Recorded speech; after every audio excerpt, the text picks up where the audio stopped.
Welcome to lesson 41, Radioactive Decay, Half-Life and Activity. Here's the plan for today.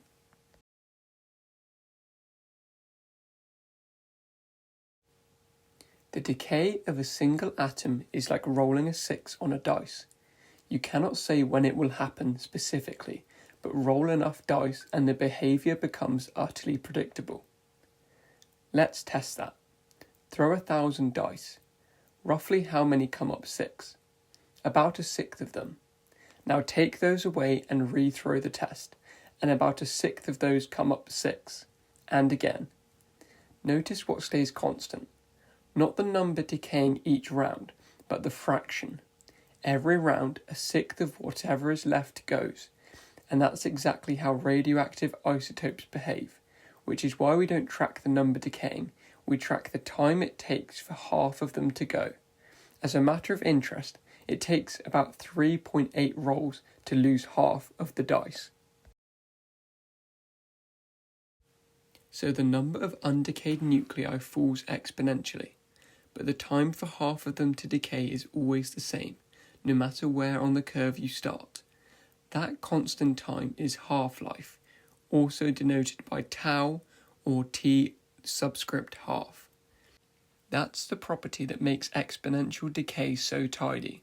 Start with 1,000,000 atoms or 1,000,000,000, and it takes the same time to halve, just as it takes the same fraction of dice rolls each time. Let's make a formal expression for that. The number of atoms decaying is proportional to the number present. Twice as many atoms, twice as many decays per second. So delta n equals minus lambda n delta t. And solving that gives our exponential. N equals n0 e to the minus lambda t. Exactly the same mathematical form as a discharging capacitor back in lesson 34, because it's the same underlying statement. The rate of loss is proportional to what's left. That lambda is the decay constant, and it has a beautifully concrete meaning. It's the probability of any one atom decaying in a given second. A big lambda means a jumpy, unstable nucleus that decays quickly, and it links to the half-life by T half equals the natural log of 2 over lambda. Big lambda, short half-life, as you'd expect. Now activity. Activity is the number of atoms decaying per second, the rate of decay. And it's lambda times n, the probability per atom times the number of atoms.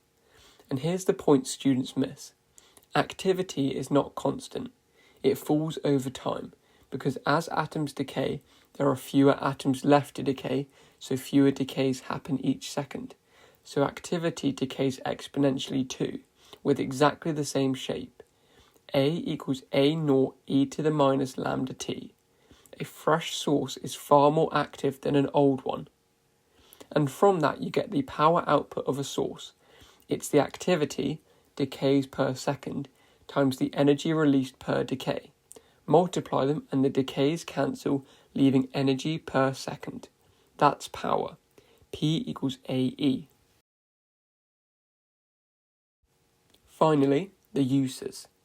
These are rarely asked about directly, but they're brilliant for 1-mark application questions, so make sure you learn them. Diagnosis is imaging inside the body. Treatment is using radiation to kill cancer cells.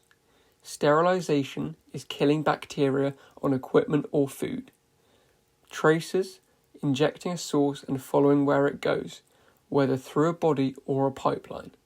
And power sources, for places you can't easily reach, like deep space probes.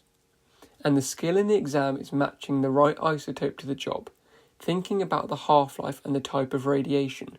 A tracer wants a short half-life and gamma, so it escapes the body but doesn't linger. A power source wants a half-life that's long, so it keeps going for years. Use reasoning to think about which isotopes work for which situations. That's the end of the video. Thanks so much for watching, and check out my tutoring page below.